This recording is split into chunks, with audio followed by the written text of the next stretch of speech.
Welcome back to the channel friends. जब से यहाँ पर वॉर की सिचुएशन हुई है गल्फ रीजन के अंदर, मैं जितने लोगों से मिलता हूँ बहुत ज़्यादा परेशान है और राइटली सो। सिचुएशन इतनी अच्छी नहीं है। एक तो वैसी रीजन की सिचुएशन अच्छी नहीं है और वैसे भी आपकी फाइनेंशियल सिचुएशन भी ऑफ कोर्स मैटर करती है।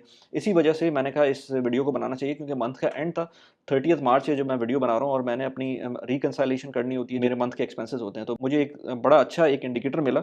यहाँ पर आपको दिख रहा होगा कि ईटिंग आउट और ग्रोसरी, ये दो बकेट थी मेरे पास जो मैंने अपनी जो टोटल मेरा ट्रैकिंग शीट होती है उसके अंदर से मैंने निकाला। वैसे तो मेरे पास और बहुत सारे चीज़ें हैं। इनफैक्ट मैं जब उसको देख रहा था आज, तो मैंने कहा इसके ऊपर अलग से वीडियो बन सकती है हर डिफरेंट टॉपिक के ऊपर। लेट्स से बच्चों की एजुकेशन के ऊपर, ईटिंग आउट के ऊपर, ग्रोसरी के ऊपर जो मैं अभी बात कर रहा हूँ, प्लस ये कि रेंटल है उसके ऊपर, बिजली के बिल के ऊपर, हर चीज़ के ऊपर मैं अलग से एक वीडियो बना सकता हूँ क्योंकि मेरे पास अब डेटा मौजूद है। इनफैक्ट ये डेटा पूरा नहीं है। इसके अंदर मैं जिस वक्त ये 2023 से पहले का लाइक जुलाई 23 से मैंने प्रॉपर्ली स्टार्ट किया था, बट उससे पहले का डेटा मेरे पास हर चीज़ का नहीं है, कुछ चीज़ों का अवेलेबल है। तो उस पे भी बात कर सकते हैं। जब मैं लेट्स से यूटिलिटी एक्सपेंसेस की बात करूँगा, इन्फ्लेशन की बात करूँगा, तो मैं उस डेटा को भी लेकर आऊँगा ताकि हमारे पास 10 साल का डेटा मिल जाए।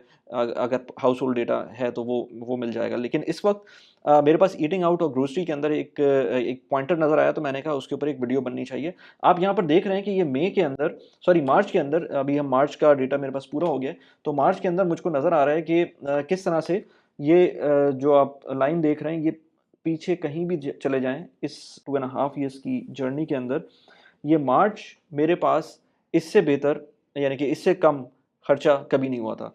अच्छा, ये मैंने ईटिंग आउट और ग्रोसरी इसलिए रखा है कि दोनों मिला के मैं चाह रहा था कि एक एनालिसिस करूं क्योंकि रमज़ान टाइम था। रमज़ान के अंदर आपको पता है बाहर भी लोग जाते हैं और ग्रोसरी भी होती है। तो ये दो ऐसे मेजर एक्सपेंस होते हैं जो अलग-अलग आप देख सकते हैं, बट अगर कंबाइन करके देख लें तो आपको एक विज़िबिलिटी अच्छी मिलेगी। तो रमज़ान के अंदर ना ग्रोसरी ज़्यादा स्पेंड हुआ, ना लेट्स से आपका जो ईटिंग आउट है वो ज़्यादा स्पेंड हुआ। क्यों? क्योंकि 2 रीज़न्स थी। एक तो हमारी फैमिली के अंदर कुछ इस तरह की सिचुएशन थी कि हम ज़्यादा बाहर वैसे ही नहीं गए, और आपको पता है वॉर के अंदर सिचुएशन ऐसी थी कि ऑफ कोर्स लोग वैसे ही बाहर नहीं जा रहे थे। तो ये सिचुएशन इस तरह की थी कि, और फैमिली वाली सिचुएशन मैं बात नहीं करना चाह रहा, बट वॉर की वजह से भी बहुत सारे लोगों ने उसको अवॉइड किया। लेकिन मैं फिर भी देख रहा था कि इंस्टाग्राम वगैरह पे मुझको नज़र आ रहा था कि लोग इन एनी केस गए हैं। मेरा पॉइंट ये है कि जब मैं इस चीज़ को कर्टेल कर सकता हूँ, ईटिंग आउट को और इवन ग्रोसरी को, ग्रोसरी एक्सपेंसिव हुई है, बट आई हैव सीन कि मैंने थोड़ा-सा उसके अंदर भी ज़्यादा एक्स्ट्रावेगेंट हम लोग नहीं गए इस दफ़ा।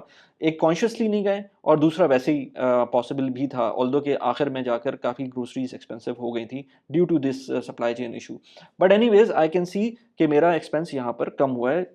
पिछले जितने भी टाइम गुज़रे हैं उसके अंदर उससे कम हुआ है। अगर मैं पिछले रमज़ान और ईद वाला जो मंथ है वो देखूँ, पूरा मार्च जो था, ये वो वाला टाइम था जो रमज़ान का था, और इसी तरह से उससे पहले जाएँगे तो यहाँ पर मार्च एंड अप्रैल वो आ रहा है। तो यहाँ पर आप देख सकते हैं कि इन दोनों मंथ्स के अंदर भी और इस मार्च के मंथ के अंदर भी, और यहाँ पर अगर इसको कंबाइन कर लें तब भी, तो ये दोनों मंथ्स जिसमें रमज़ान और ईद आ रहे हैं, पहले के देख लें तो ये इसमें एक क्लियर यहाँ पर डिक्लाइन है एक्सपेंसेस का।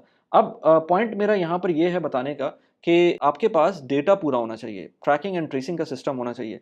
इसी तरह से एक बड़ा इंटरेस्टिंग मेरे पास एक एनालिसिस ये भी था कि हमारे घर के एक्सपेंस हमेशा जब ईटिंग आउट और ग्रोसरी की बात करें, ख़ास तौर पे जो ईटिंग आउट की बात करें, वो दिसंबर में हमेशा बढ़ जाते थे। दिसंबर 2024 की बात करें तब भी बढ़ गए थे, और दिसंबर यहाँ पर बात करें तो इतने नहीं बढ़े थे। इसका भी एक रीज़न था, लेकिन हमें अगेन मुझे बात याद आ रही होती है कि क्यों इस तरह से हो रहा था और पहले क्यों था। जिस तरह से अगर पहले देखेंगे तो यहाँ पर जनवरी में एक्सपेंस आया था, क्योंकि यहाँ पर मुझे याद है कि मैंने जो थोड़ा बहुत एक्सपेंस हुआ था टुवर्ड्स द ईयर एंड, वो मैंने जनवरी में डाला था फॉर माय ओन रीजंस। तो यहाँ पर आपको जनवरी में पिक नज़र आ रहा है, लेकिन दिसंबर यूजुअली मेरे लिए जो ईटिंग आउट और ग्रोसरी स्पेंड है वो उसके लिए मेरे पास एक्सपेंसिव मंथ होता है। इसके अलावा भी कुछ मंथ्स थे, बट अगेन मुझे हर दफ़ा जब भी मैं देखता हूँ मुझे याद आ जाता है। जैसे अक्टूबर, यहाँ पर एक मंथ ऐसा है जो कि पहले कहीं भी आपको देखेंगे अक्टूबर के अंदर, तो यहाँ पर ये अक्टूबर है और अक्टूबर इसी तरह से यहाँ पर है।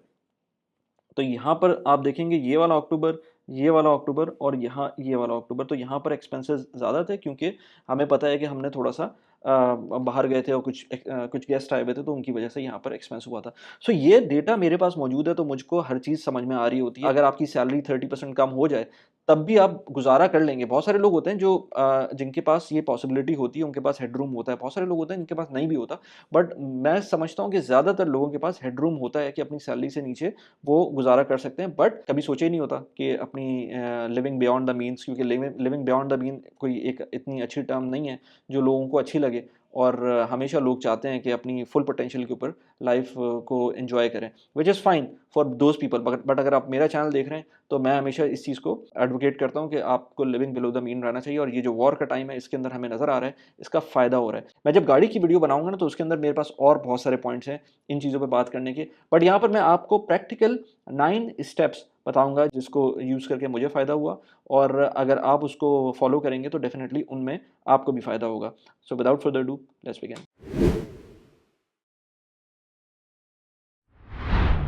First point, track and trace.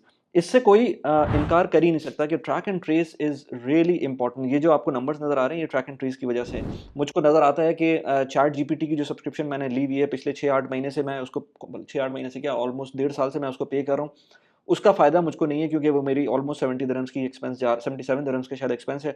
और मैं उसको अगर क्लाउड पे जाता हूँ, तो मुझे मुझे ज़्यादा फ़ायदा है। लेकिन मेरे पास विज़िबिलिटी आ जाती है कि मेरे रिकरिंग एक्सपेंस कौन से आ रहे हैं, या मेरे जो रिपीटेड एक्सपेंस हैं वो कौन से हैं, और जो मेरे वन ऑफ एक्सपेंस होते हैं वो कौन से हैं। तो ये जो रिपीटेड एक्सपेंस हैं, जिसमें यूट्यूब सब्सक्रिप्शन हो गई, स्पॉटिफ़ाई की सब्सक्रिप्शन हो गई, मैं नहीं करता। नेटफ्लिक्स की बहुत सारे लोग सब्सक्रिप्शन लेते हैं। तो आपको पता होना चाहिए कि आपकी रिपीटेड सब्सक्रिप्शंस हैं, ये वर्थ कर रही हैं कि नहीं कर रही हैं। So this is really important to start जो सिस्टम है ट्रैकिंग एंड ट्रेसिंग का। अब कैसे कर सकते हैं? इसके अंदर बहुत सारे ऑप्शंस हैं। लोग ऐप्स यूज़ करते हैं। I don't use apps because मेरे पास इनकम स्ट्रीम्स भी उसी शीट के अंदर मौजूद होती हैं। अब मैं यहाँ पर वो शीट नहीं दिखा सकता, बट अगर आप मुझसे प्राइवेटली पूछेंगे तो मैं बता भी सकता हूँ, but it's it's not difficult. अब मेरे पास मेरे अपने फ़ोन के अंदर गूगल शीट मौजूद है। इस गूगल शीट के अंदर मैं एंट्री कर रहा होता हूँ। लेट्स से मैं किसी भी जगह पे जाता हूँ, तो जैसे ही कोई एक्सपेंस करता हूँ, क्योंकि मेरे पास मल्टीपल क्रेडिट कार्ड्स हैं, तो मैं, या कैश है, या कहीं भी मैं एक्सपेंस कर रहा हूँ, तो वो फ़ौरन मेरे पास उस फ़ोन के अंदर वो एंट्री आती है और छोटी डिस्क्रिप्शन आती है। अब ये जो डिस्क्रिप्शन होती है, चाहे वो इनकम हो, चाहे वो एक्सपेंस हो, वो सारी चीज़ें मैं एक कॉलम में इनकम लिखता हूँ, एक कॉलम में एक्सपेंस लिखता हूँ, और उसके आगे उसकी डिस्क्रिप्शन लिखता हूँ।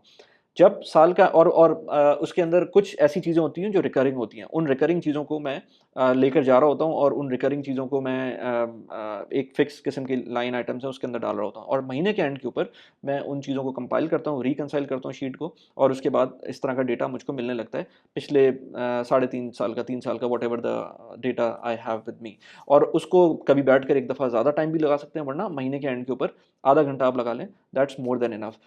ये चीज़ आपको थोड़ी बहुत एक्सेल आनी चाहिए, थोड़ी बहुत गूगल शीट आनी चाहिए। मैंने सबको बोला हुआ है कि ऐप्स आपको यूज़ करनी है, करें, but tracking and tracing is very important. मेरे लिए गूगल शीट और एक्सेल शीट ज़्यादा इंपॉर्टेंट है। Don't waste your times. यानी कि ये जो ट्रैकिंग एंड ट्रेसिंग है ना, उसके अंदर आपको समझ में आता है कि आपकी जो नेटफ्लिक्स सब्सक्रिप्शन है, ये उल्टी-सीधी चीज़ें जो आप कर रहे हैं, इनका कोई फ़ायदा नहीं है। अभी आप देख लें, इस वक़्त मैंने खुद टाइम ज़ाया किया है। इस पूरे 1 महीने के अंदर जो वॉर का टाइम था, इसके अंदर ऑफ़ कोर्स ऑफ़िस के अंदर थोड़ी-सी चीज़ें रिलैक्स थी, तो आप एक्स प्लेटफ़ॉर्म पे चले जाते हैं, यूट्यूब पे चले जाते हैं, उल्टी-सीधी चीज़ें देख रहे होते हैं, अपना टाइम ज़ाया कर रहे होते हैं। रादर देन डूइंग दैट, उसका कोई फ़ायदा नहीं है। आपको न्यूज़ देखनी है, न्यूज़ देख लें, but rather than just indulging into different social media platforms, आप अपना कोई साइड हसल कर सकते हैं, कुछ और कर सकते हैं। So tracking and tracing enables you to do a lot of things. दूसरा पॉइंट, वेरी इंपॉर्टेंट, आपका इमरजेंसी फंड होना चाहिए, जो कि आपके पास इंटैक्ट होना चाहिए। इसको मैंने अपनी इंग्लिश चैनल के ऊपर जब एक वीडियो बनाई थी, उसके अंदर मैंने इसको डिग्निटी फंड भी कहा था, क्योंकि ये वाक़ई बहुत इम्पोर्टेंट होता है। इसके अंदर लोग जो हैं वो इसको इम्पोर्टेंट नहीं समझते। लोग कहते हैं हम इन्वेस्ट करेंगे ये सारे पैसे। आप देख लें इन्वेस्टमेंट्स का क्या हाल हुआ हुआ है इस वक़्त। जो इन्वेस्टमेंट्स होती हैं वो लॉन्ग टर्म होती हैं। आप 10 से 15 साल का जब होराइज़न लेंगे, तब जाके आपको फ़ायदा मिलता है उसके अंदर। वैसे तो फ़ायदा कभी भी मिल सकता है ना, जो कोर्स सेलर्स हैं वो आपको ये भी बोल सकते हैं कि भाई आपको 1 महीने के अंदर हम इतना रिटर्न कर सकते हैं। बट अगर आपको सॉरी नॉट पेनफुली, पीसफुली अगर कोई इन्वेस्टमेंट करनी है, तो उसका इन्वेस्टमेंट होराइज़न आप 10 इयर्स का रखें। ऑटोमैटिकली आपको उसके अंदर नज़र आएगा कि आपको पेन भी कम है, आपकी लर्निंग भी ज़्यादा है, और आप उसके अंदर पैसे भी ज़्यादा बना सकते हैं over the long period of time through compounding. Time देना बहुत ज़रूरी होता है। सो इमरजेंसी फंड आपका होना चाहिए मेरे ख्याल से। अगर आप जीसीसी रीजन्स में रहते हैं, तो आपके पास एटलीस्ट 1 साल का इमरजेंसी फंड होना चाहिए। और वो क्या होता है? इमरजेंसी फंड ये नहीं होता सिर्फ आपके किचन एक्सपेंस, ये मेरी ग्रोसरी और ईटिंग आउट एक्सपेंस, ये इमरजेंसी फंड में काउंट नहीं होता। मेरे आने वाले एक्सपेंस, मेरे बच्चों की एजुकेशन की एक्सपेंस, जो कि पूरे 1 साल को कवर कर रहा हूँ, वो सारी चीज़ें एक जगह पर होनी चाहिए। मैं ये नहीं कह रहा कि आपको बैंक अकाउंट के अंदर होना चाहिए। मैं ये कह रहा हूँ कि उसको कहीं इन्वेस्ट ऐसी जगह होना चाहिए, जैसे रोशन डिजिटल अकाउंट हो गया, या यहाँ पर मशरक़ के कुछ अकाउंट हैं जो आपको अच्छे रिटर्न्स दे रहे होते हैं फिक्स इनकम के अंदर, चाहे वो शरिया कंप्लायंट हो या कन्वेंशनल, जैसे भी आप चाह रहे हो, जहाँ से भी आप आ रहे हो, उसके पॉइंट ऑफ व्यू से आपके पास वो वहाँ पर ऐसी जगह पर इन्वेस्टेड होना चाहिए। कुछ अमाउंट लिक्विड होनी चाहिए और बाकी चीज़ें इन्वेस्टेड होनी चाहिए इन फिक्स्ड एसेट्स, जो कि आप या नेशनल बॉन्ड हो गया, इस तरह की चीज़ों के ऊपर आप बहुत ईज़िली उसको रिडीम कर सकें। सो ये चीज़ें इंपॉर्टेंट हैं। एक इम्पॉर्टेंट चीज़ जो मैं लोगों से बोल भी रहा होता हूँ कि आप लोग इस पे गौर करें, इसके ऊपर ज़रूर सोचें। Stop being a complaint box. So basically होता ये है कि लोग जो हैं अपनी जो भी मिस्टेक्स होती हैं वो दूसरों पर डालने की कोशिश करते हैं। अगर आपको स्टॉक्स में कोई नुकसान हो गया तो आप कहते हैं गवर्नमेंट की वजह से हुआ, ये वॉर हुई है इसकी वजह से हुआ। ये ऐसी चीज़ें होती हैं जो कि आपके कंट्रोल में नहीं होती हैं। सो आप फ़ोकस करें जो चीज़ आपके कंट्रोल में है। जो चीज़ आपके कंट्रोल में होगी उसी को आप ऑप्टिमाइज़ कर सकते हैं। जो चीज़ आपके कंट्रोल में नहीं है उसको आप बिल्कुल भी ऑप्टिमाइज़ नहीं कर सकते, उसके बारे में सोचना भी फ़ुज़ूल है। अगर आप ये सोच रहे होंगे कि यार ये गवर्नमेंट ने ये क्या कर दिया, मेरी गवर्नमेंट ऐसी क्यों है, मेरी कंट्री की आर्मी ने ये क्या कर दिया, उससे कोई फ़ायदा नहीं है। मैं हमेशा कहता हूँ पॉलिटिक्स के अंदर आपको लाज़मी आपको अक्यूमेन होना चाहिए, आपको पता होना चाहिए क्या हो रहा है, क्योंकि आप उसी की बेसिस के ऊपर अपने लाइफ़ के डिसीज़न्स भी ले रहे होते हैं। कंट्री से लेवल के ऊपर आपको पता होना चाहिए कि हो क्या रहा है। But at the same time आप जिस चीज़ के ऊपर आपका कंट्रोल नहीं है, उसके ऊपर टाइम ज़ाया करने की भी ज़रूरत नहीं है। आप अपना काम करते रहें and you will definitely get rewarded by just doing the good deeds that are destined for yourself. So आप अगर अच्छी चीज़ें करते रहेंगे, अच्छी तरह से सोचेंगे, कंप्लेन ना नहीं करेंगे ज़्यादा, तो चीज़ें मेरे ख़्याल से बेहतर होंगी rather than just you being a complaint box. मैंने बहुत सारे लोगों को देखा है जो कंप्लेन करते रहते हैं, नेगेटिव होते हैं। वो खुद अपनी लाइफ में कुछ नहीं कर पाते। जो कंप्लेनिंग बंदा होगा, मुझे ये बताएँ उसने आज तक कोई अच्छा काम किया है? ठीक है, अगर आपको बहुत ज़्यादा कंप्लेन है आपको, तो पॉलिटिक्स में जाएँ। फिर आप उस लाइन के अंदर जाएँ और लोगों को की बेहतरी की तरफ जाएँ। बट आप ये नहीं कर सकते कि आप पार्ट टाइम कंप्लेन बॉक्स रहेंगे और फुल टाइम एक जॉब कर रहे होंगे। सो अपनी फैमिली को देखें, अपने लिए देखें, अपने आप को ग्रो करें और उसके बाद ही कुछ बेहतरी आ सकती है आपकी लाइफ में। अदरवाइज़ मिज़रेबल सिचुएशन रहेगी। इसके अलावा मैं आपसे पूछूँगा कि आपने अपनी जो वर्क फ्रॉम होम लाइफ़ है, उसको कैसे यूटिलाइज़ किया? मैंने बहुत सारे लोगों को देखा है जो जिनको वर्क फ्रॉम होम मिला है आफ्टर कोविड, और मुझे खुद भी मिला है। मतलब किसी किसी का हाइब्रिड होता है, किसी का फुल टाइम होता है। आजकल भी ऑलमोस्ट फुल टाइम हाइब्रिड किसी किस्म का चल रहा है। जितने लोगों को वर्क फ्रॉम होम मिला है, उसमें उन लोगों ने कितना फ़ायदा उठाया है। मैंने देखा है कि लोगों ने गाड़ियों को अपग्रेड किया है। क्या ज़रूरत थी वर्क फ्रॉम होम में गाड़ियों को अपग्रेड करने की, जब आपको चलना ही नहीं है, अपनी गाड़ी को ज़्यादा चलाना ही नहीं है, तो गाड़ियों को अपग्रेड करने की क्या ज़रूरत है? अगेन इसके ऊपर मैं अलग से वीडियो बनाऊँगा। बट मैंने कैलकुलेशन की थी कि जो मेरी अपनी सेविंग थी per month, just because of work from home. अब कोई ऑफ़िस वाला ना सुन ले, वो कहेगा यार ये पैसे कम कर दें, बट 200 दिरहम पर मंथ की तो कहीं नहीं गई जस्ट इन फ्यूल, और जो मेंटेनेंस में है गाड़ी की वो एक अलग है। 200 दिरहम्स की अगर सेविंग आपकी हो रही है पर मंथ, और कोविड से लेकर अब तक इससे ज़्यादा ही की हुई है, मैं तो एक कंज़र्वेटिव एस्टिमेट लगाया है, तो ऑलमोस्ट 14.6 थाउज़ेंड दिरहम्स, यानी कि 14,600 दिरहम्स की मेरी सेविंग हो चुकी है। और अगर इसी को मैं 8% के ऊपर अगर मैं इन्वेस्ट कर रहा होता कहीं, तो मुझको ऑलमोस्ट कोई 18,700 दिरहम्स अब तक बन चुके होते। ये एसआईपी के ऊपर मैं बात कर रहा हूँ, और अगर इसको मैं लेके चलूँगा तो कंपाउंडिंग इमेजिन कहाँ पहुँच सकती है। ये तो सिर्फ़ हो गई जो मटीरियल सेविंग थी। आप सोचें कि आपकी जो वर्क फ्रॉम होम की वजह से जो आपकी कम्यूट की सेविंग है, किसी को 1 घंटा लग रहा है, 2 घंटे लग रहे हैं आने-जाने में ऑफ़िस, 3 घंटे लग रहे हैं, उसकी कितनी सेविंग है? वो जो 3 घंटे आपने ज़ाया होने थे, जो बचत हो गई है, उनको कहाँ इन्वेस्ट किया है? कहीं स्पेंड किया अच्छी जगह पर? तो वो इम्पोर्टेंट चीज़ है, जो आपकी मनी माइंडसेट को इम्प्रूव करती है। हम ये मनी माइंडसेट के अंदर भी बात कर रहे होते हैं। इम्पोर्टेंट ये है कि आप अपनी इस तरह की चीज़ों को गेज करें। जब तक आप मेज़र नहीं करेंगे किसी चीज़ को, जब तक आप ऑप्टिमाइज़ नहीं कर सकते। तो आप सोचें खुद से कि आपके पास क्या ऑप्शन थे। बहुत सारे लोगों के पास नहीं भी होंगे, बट बहुत सारे लोगों के पास वर्क फ्रॉम होम के ऑप्शंस थे। तो उन्होंने उसको किस तरह से यूटिलाइज़ किया, पैसों से रिलेटेड भी, और उस टाइम को जो सेव हुआ उससे रिलेटेड भी। तो दोनों चीज़ों को बताएँ ज़रा कमेंट के अंदर कि कोई फ़ायदा हुआ कि नहीं हुआ, या मैं फ़ुज़ूल की बात कर रहा हूँ। अच्छा, इसके बाद पॉइंट आता है आपका एक बहुत सिंपल सा रूल है। आई डोंट लाइक, मैं ये कहूँगा कि इन रूल्स के ऊपर मैं खुद बहुत ज़्यादा इम्प्लीमेंट नहीं करता, क्योंकि मेरी इनकम भी वेरिएबल होती है। अपार्ट फ्रॉम दैट जो सैलरी लोग होते हैं उनकी भी इनकम में आगे-पीछे हो सकता है, बट एक जनरल एस्पेक्ट से आप बात कर सकते हैं, जो 50, 30 और 20 का रूल है। Again I would say this rules these rules are not to be followed religiously, but अगर किसी ने कुछ किया ही नहीं है, तो वहाँ से आप का एक स्टेप हो सकता है। तो 50% का मतलब ये है कि आप अपनी नीड्स पे स्पेंड करें। आप अगर जो भी आपकी इनकम है, आपकी 50% जो है वो आपकी नीड्स पे जानी चाहिए। Fixed investment, sorry, fixed I would से कि फिक्स्ड जो आपके एक्सपेंसेस हैं उसके ऊपर जानी चाहिए, जिसमें रेंट हो गया, जिसमें आपकी बच्चों की एजुकेशन की फ़ीस हो गई, या हेल्थ केयर इंश्योरेंस है, जो भी इस तरह के फिक्स्ड एक्सपेंसेस हैं उस पे जाना चाहिए, या ग्रोसरी पे भी आपका फिक्स जो एक्सपेंस है वो होता है। आपको पता है कि ये मेरी ग्रोसरी का स्पेंड है, तो ऑन एवरेज लेट्स से मैं 2 से 2,500 दिरहम ऑन एवरेज आ रहा होता हूँ। तो ये लेट्स से यहाँ पर है, तो मैं इस जो ब्रैकेट के अंदर मेरे पास स्पेंड है ग्रोसरी का, वो मुझे करना है। सो ये मेरा एक फ़िक्स स्पेंड है। इसी तरह से मेरा रेंट है, वो मेरा फ़िक्स स्पेंड है। इसी तरह से बच्चों की एजुकेशन, वो फ़िक्स्ड स्पेंड है। तो वो मेरा 50% के अंदर होना चाहिए, जो भी मेरी जो भी मेरी लेट्स से इनकम है। उसके बाद आता है 30% व्हिच इज़ वांट्स होंगी। तो 50% नीड्स होंगी, 30% वांट्स होंगी। वांट्स का मतलब ये है कि जो आप स्पेंड करना चाहते हैं एट योर विल, यानी कि आप ईटिंग आउट करना चाहते हैं, ये that is at your will. आप इसको ख़त्म भी कर सकते हैं, इसको कम भी कर सकते हैं। इसी तरह से और भी चीज़ें, शॉपिंग हो गई, वो भी आपकी एट योर विल है।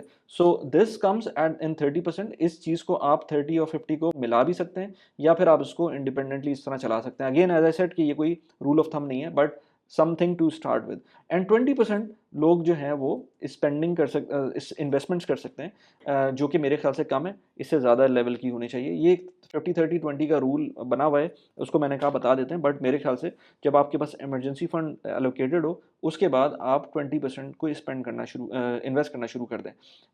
ये रेशियो कम भी हो सकता है, ज़्यादा भी हो सकता है। कम तो नहीं होना चाहिए, ज़्यादा ही होना चाहिए। 20% से ऊपर ही आपको इस इन्वेस्ट करना चाहिए। So this is very important to understand कि कहीं न कहीं से आपको स्टार्ट करना है, अगर आपने कहीं से स्टार्ट नहीं किया हुआ। वरना अगर इससे बेहतर अगर आप कर रहे हैं तो वेल एंड गुड, आप कमेंट में अगेन मुझको बता सकते हैं। नंबर 6 पॉइंट पर इट्स वेरी इंपॉर्टेंट, अभी जो बात की थी मैंने फिक्स्ड कॉस्ट की, इसमें कुछ लोग फिक्स्ड कॉस्ट को अपनी नीड बना लेते हैं। लेट्स से आपकी अगर बच्चों की एजुकेशन एक अमाउंट में जा रही है, तो आप उसको ट्राई करें कि आप अपने बजट के अंदर लेकर आएँ और उसको कम लेकर आएँ, कम करने की कोशिश करें, ताकि क्योंकि वो आपका फिक्स्ड एक्सपेंस है, वो हर महीने हर सूरत में जाना ही जाना है। ये ऐसा नहीं हो सकता कि कभी आपका स्कूल कहे कि मैं आपको डिस्काउंट दे रहा हूँ, या आज की इतनी फ़ीस है, अगले महीने की इतनी फ़ीस है, ऐसा नहीं होगा, वो फिक्स एक्सपेंस होगा। इसी तरह से जो आपकी गाड़ी की पेमेंट है, वो फिक्स एक्सपेंस है। ठीक है, फ्यूल ऊपर-नीचे जा सकता है, बट अगर आपने गाड़ी बैंक से फाइनेंस करवाई हुई है, तो उसकी जो एक्सपेंस है वो फिक्स्ड है। मेक श्योर करें कि जो रेंटल है आपके घर का, वो फिक्स एक्सपेंस है। मेक श्योर करें जो अपनी फिक्स एक्सपेंसेस हैं उसको कम से कम रखें, क्योंकि जब आप वो चीज़ें कम कर दें, क्योंकि वंस आपका एक थ्रेशोल्ड बढ़ जाता है, फिक्स एक्सपेंस का थ्रेशोल्ड बढ़ जाता है, उसको आप कम नहीं कर सकते। आप थ्रू आउट साल में उसको किसी सूरत भी कम नहीं कर सकते, और कभी कोई प्रॉब्लम आएगी तो वो फिक्स एक्सपेंस तो आपके करने ही करने हैं। आप ठीक है रेस्टोरेंट जाना बंद कर देंगे, बट आपको रेंट तो देना ही देना है ना, तो वो शुरू से ही कम रखना है आपको। सो मेक श्योर कि अपने जो फिक्स एक्सपेंसेस हैं वो कंट्रोल में रखें। नंबर 7th पॉइंट के ऊपर मुझे अभी तक हैरत होती है, मेरी पेड प्राइवेट कम्युनिटी के अंदर भी अभी एक साहब से मैं मिला था, उन्होंने अभी तक स्टॉक मार्केट में इन्वेस्ट नहीं किया था। आई वाज़ रियली सरप्राइज़ कि यार आप मेरे साथ इतने दिनों से हैं और आप अभी तक स्टॉक मार्केट में इन्वेस्ट नहीं किया, क्योंकि उन्होंने प्रॉपर्टीज़ की वजह से कम्युनिटी जॉइन की थी। बट मेक श्योर करें, इन्वेस्ट ऑलवेज़ इन स्टॉक्स, और इसमें इंडेक्स में कर लें तो ज़्यादा बेहतर है। सो बेसिकली मतलब ये है कि अगर आप लेट्स से कहीं कहीं पर भी हैं, यूएई में हैं, पाकिस्तान में हैं, इंडिया में हैं, दुनिया में कहीं भी हैं, आपको हर सूरत में स्टॉक मार्केट में इन्वेस्ट करना है। स्टॉक मार्केट में इन्वेस्ट करने का तरीका ये है कि आपको ज़रूरी नहीं है कि आपको किसी स्पेसिफिक स्टॉक के अंदर इन्वेस्ट करना है। आपको लॉन्ग टर्म 10, 15, 20 साल के लिए इंडेक्स में इन्वेस्ट करना है। चाहे आप पाकिस्तान को उठा के देख लें, चाहे इंडिया को उठा के देख लें, चाहे यूएस को उठा के देख लें, चाहे आप किसी भी मुल्क को उठा के देख लें जो बेहतर कंट्री हैं, जो ग्रोइंग कंट्रीज़ हैं, उसको आप उठा के देख लें। आपको मिलेगा कि स्टॉक मार्केट ने अच्छे रिटर्न्स दिए हैं, both in terms of capital appreciation और आपके जो डिविडेंड्स रिटर्न होते हैं, दोनों उस केस के अंदर। बट आपको कुछ ना कुछ पोर्शन हर महीने इन्वेस्ट करना है। जब मार्केट नीचे जाती है तो थोड़ा-सा पोर्शन अगर बढ़ा सकते हैं तो बढ़ा दें, वरना जो आपका कोर्स है उसके ऊपर रहें, और इस चीज़ को ये ना सोचें कि ये गेट रिच क्विक स्कीम है। ये आपको कंपाउंडिंग करके देगी और बहुत अच्छे रिटर्न्स इवेंचुअली लॉन्ग टर्म में करके देगी, but not in the short term. So इस तरह के आपको बहुत सारे लोग मिलेंगे एक्स प्लेटफ़ॉर्म पे, यूट्यूब के ऊपर, जो कि आपको स्पेसिफिक स्टॉक्स की सिग्नल्स दे रहे होंगे या इस तरह की बातें कर रहे होंगे, जो कि मैं अपने ग्रुप में बिल्कुल भी नहीं करता, क्योंकि इट्स नॉट पॉसिबल। इसमें इतने वेरिएबल्स होते हैं। अभी मैं माइक्रोसॉफ्ट की एक डेटा देख रहा था कि माइक्रोसॉफ्ट का स्टॉक ऑलमोस्ट 30% डाउन हो गया है। आप ज़रा ये एक मैंने इन्फॉर्मेशन लगाई है, उसको आप जाके देखें इसके अंदर, किस तरह से उसकी रेवेन्यू ग्रोथ हुई है और फिर भी स्टॉक 30% डाउन है। सो ये आप नहीं आइडेंटिफाई कर सकते किसी स्टॉक के बारे में, बहुत मुश्किल होता है और अगर कर भी लेंगे तो उसके अंदर एक्सटर्नल फैक्टर्स इतने होते हैं। अभी यहाँ पर फ़र्ज़ करें जो अमेज़न के डेटा सेंटर पे इम्पैक्ट हुआ था इस रीजन के अंदर, तो अमेज़न के अगर मल्टीपल अमेज़न के डेटा सेंटर्स पे ये हो जाता, तो अमेज़न का स्टॉक नीचे चला जाता and it's not because of Amazon doing something wrong या उसके रेवेन्यूज़ में कोई प्रॉब्लम थी, बट परसेप्शन लोगों की इस तरह की थी। या और बहुत सारी चीज़ें होती हैं जो आपके कंट्रोल में नहीं होती हैं, वॉर आपके कंट्रोल में नहीं है, ऑयल प्राइस आपके कंट्रोल में नहीं है। बहुत सारी चीज़ों से बहुत सारी चीज़ें इम्पैक्ट कर रही होती हैं। सो बेहतर ये है कि आप इंडेक्स फंड में इन्वेस्ट करें या सर्वा जैसी चीज़ के अंदर रोबो इन्वेस्टर में प्लेटफॉर्म में इन्वेस्ट करें या ईटीएफ्स के अंदर इन्वेस्ट करें। इसके ऊपर मैं अलग से वीडियोस बनाता रहता हूँ, लिंक भी मैंने लगा दिए हैं उनके ऊपर, उनको भी जाके देख सकते हैं। But keep investing in stock market, but वो ही चीज़ इन्वेस्ट करें जो आप समझ सकते हैं कि 30% तक डाउन भी हो जाएगी, शॉर्ट टर्म में आपको कोई प्रॉब्लम नहीं है। उस पैसों को इन्वेस्ट करें, इससे ज़्यादा को इन्वेस्ट ना करें, क्योंकि आपको पता है ये जो पैसा आप इन्वेस्ट कर रहे हैं, ये for the longest period of time, let's say 10-15 years के लिए है। सो उन उन पैसों को उसी पॉइंट ऑफ व्यू से इन्वेस्ट करें। 8th पॉइंट है, do not inflate your lifestyle, या फिर आप उसको कह लें कि avoid lifestyle inflation. So basically आपकी जो लाइफ़स्टाइल इन्फ्लेशन होती है, वो आप जैसे-जैसे पैसे बढ़ा रहे होते हैं, अपने इनकम बढ़ा रहे होते हैं, वैसे-वैसे आपकी लाइफ़स्टाइल बढ़ रही होती है, बेहतर हो रही होती है। नई गाड़ी ले लेते हैं, आप घर को रेनोवेट कर रहे होते हैं, इस तरह की चीज़ें कर रहे होते हैं। अब देखिए वॉर की सिचुएशन के अंदर ये किस तरह से बाइट बैक करेगी आपको। अगर तो आपकी कंसिस्टेंट इनकम नहीं है और ये कुछ नहीं पता होता, मतलब आप ये सोचें कि क्लाउड किचन जो मैंने काफ़ी वीडियोज़ बनाई हैं शारिक के साथ, उस डोमेन के अंदर कुछ रेस्टोरेंट्स ने काफ़ी अच्छा परफ़ॉर्म किया था, कुछ ने नहीं किया था उस तरह से। But of course real estate के अंदर तो उस तरह से परफ़ॉर्मेंस नहीं रही है इस पॉइंट पर। सो अगर आप अपना लाइफ़स्टाइल इम्प्रूव करेंगे, इन्फ्लेट करेंगे without looking into what you can do with that kind of money that you are getting extra, basically point ये नहीं है कि आप अपने आप को मार लें। पॉइंट ये है कि आप ये देखें कि आप जो अपनी लाइफस्टाइल जिस तरह की है, अपनी फैमिली को जो आपने दी हुई है, ये अगर आपकी इम्पैक्ट करती है, आपकी जो इनकम इम्पैक्ट करती है, क्या आप उस वक़्त भी उसी तरह का लाइफ़स्टाइल दे सकते हैं अपनी फ़ैमिली को या नहीं दे सकते हैं? मैं देखता हूँ लोगों को, लेट्स से 5000 दिरहम की उनकी इंक्रीमेंट हुआ किसी भी वजह से और गाड़ी उन्होंने 5000 दिरहम की ही गाड़ी ले ली, जो उनकी नई गाड़ी थी, और जबकि एक्स्ट्रा एडिशनल गाड़ी लेने की ज़रूरत नहीं थी, एक गाड़ी काफ़ी थी घर में। इसके बारे में मैं मल्टीपल बात कर चुका हूँ और अगेन मैं बात कर रहा हूँ कि मैं इसके ऊपर अलग से वीडियो बनाऊँगा, जो गाड़ी के से रिलेटेड है, किस तरह से लोग गलतियाँ करते हैं यूएई में रहते हुए गाड़ी को लेकर। और लास्ट पॉइंट जो इसी वीडियो का है वो ये कि set realistic expectations. So basically आप अपने गोल्स को, लेट्स से किसी ने बना लिया है गोल कि मुझको दुबई में घर लेना है या लेट्स से मुझको इंडिया या पाकिस्तान में घर लेना है। एक ये आपका जो टारगेट है ना, ये बहुत एक बड़ा और वेग टारगेट है किसी स्टार्टिंग जो जो बंदा स्टार्ट कर रहा है। उसके लिए आपको छोटे-छोटे स्टेप्स लेने पड़ेंगे, जो बेबी स्टेप्स कहते हैं ना, वो उस तरह के स्टेप्स लेने पड़ेंगे। सो आपको ये सोच लिया आपने कि लेट्स से मुझे 4 साल में घर लेना है, तो ये फिर भी रियलिस्टिक एक टारगेट लग रहा है कि आपको इतने टाइम में आपकी पैसे इतने जमा हो जाएँगे या आपने इन्वेस्टमेंट इस तरह की होगी कि वो ग्रो होकर 4-5 साल के अंदर आपको घर की तरफ लेके जा सकती है। बट उसके लिए आपने ये डिसाइड किया कि 6 महीने पे ये होगा, 12 महीने पे ये होगा, 18 मंथ्स पे ये होगा, 12 मंथ्स पे ये होगा, 3 साल पे ये होगा। उसके क्या आपने डिफ़ाइन किए हुए हैं कि आपके किस तरह से उसके माइलस्टोन्स होंगे? अगर माइलस्टोन डिफ़ाइन नहीं किए हुए तो आप गलत तरीके से सोच रहे हैं। कोई भी बड़ा काम कर रहे हैं, कोई भी टारगेट सोच रहे हैं, अपना फाइनेंशियल टारगेट हो या अपनी लाइफ़ का टारगेट हो, उसको अचीव करने के लिए उसको ब्रेक डाउन करें, छोटे-छोटे पोर्शंस के अंदर। आप अगर फ़र्ज़ करें, ये कहते हैं कि भाई मुझको 5 साल में 500,000 दिरहम्स जमा करना है या 100,000 दिरहम जमा करना है, तो उसके लिए क्या टारगेट होना चाहिए? हर महीने पे उसको ब्रेक डाउन करें और उसके क्या-क्या आपके स्टेप्स होंगे। अपार्ट फ्रॉम द जो आपकी टाइमिंग्स हैं, उसके स्टेप्स क्या-क्या होंगे? आपने सिर्फ़ और सिर्फ़ अपनी जॉब के थ्रू ही वो पैसे जमा करने हैं, अपने जॉब के थ्रू ही अपना घर बनाना है, या फिर आपको कोई एक्स्ट्रा काम करना है? तो ये सारी चीज़ें इम्पॉर्टेंट हैं। अगर इन चीज़ों पे काम नहीं करेंगे तो कभी भी आप फाइनेंशियली प्रूडेंट नहीं रहेंगे। और बहुत सारे लोग होते हैं जो जिनको बहुत अच्छी जॉब एकदम से लग जाती है और वो बहुत सारी चीज़ें कर लेते हैं। But correlation is not causation. मतलब अगर आप कोई चीज़ कोरिलेट कर रहे हैं किसी चीज़ से कि भई उसकी एक अच्छी जॉब लगी थी तब उसने ये काम किया है, तो ये ज़रूरी नहीं है। अगर आपने अपने सिस्टम को अच्छा बनाया हुआ है, तो आपकी अगर बहुत अच्छी जॉब नहीं भी लगी है और आप कंसिस्टेंटली एक काम कर रहे हैं, कंसिस्टेंटली सेविंग कर रहे हैं, उनको सही जगह पे इन्वेस्ट कर रहे हैं, तो ऑटोमैटिकली कंपाउंडिंग की वजह से आप अपने रिज़ल्ट्स अचीव कर लेंगे। मैंने कितने लोगों को यहाँ दुबई में देखा है, जो अपने जो जो टारगेट्स होते हैं, वो 20,000 दिरहम्स की सैलरी के अंदर भी अचीव कर लेते हैं, 5-10 साल के अंदर। जबकि ऐसे लोगों को भी देखा है जो कहते हैं कि 60 हज़ार दिरहम की भी सैलरी कम है। अब दोनों में डिफरेंस है ऑफ कोर्स, और उसका रीज़न यही है कि लोग रियलिस्टिक एक्सपेक्टेशंस नहीं रखते। मैंने अभी रिसेंटली एक वीडियो बनाई थी अबाउट रीट्स। रियल एस्टेट में इन्वेस्टमेंट करने का तरीका सिर्फ ये नहीं है कि आप एक प्रॉपर्टी लें, आप या लेट्स से स्मार्ट क्राउड या स्टेक जैसी जो प्लेटफॉर्म्स हैं उनके थ्रू इन्वेस्ट करें। आप स्टॉक मार्केट के थ्रू भी रियल एस्टेट में इन्वेस्ट कर सकते हैं। कैसे कर सकते हैं, यहाँ पर उस वीडियो को लिंक लगा दिया, उसको जाके देख सकते हैं। इन्वेस्टमेंट्स कैसे करनी है या अपने इन्वेस्टमेंट्स को बचाना कैसे ड्यूरिंग द वॉर, उसके ऊपर मैंने अलग से वीडियो बनाई है। इस वीडियो को जाके देख सकते हैं। कैसी लगी वीडियो प्लीज़ मुझे बताइए। Thanks for watching the video. Bye bye.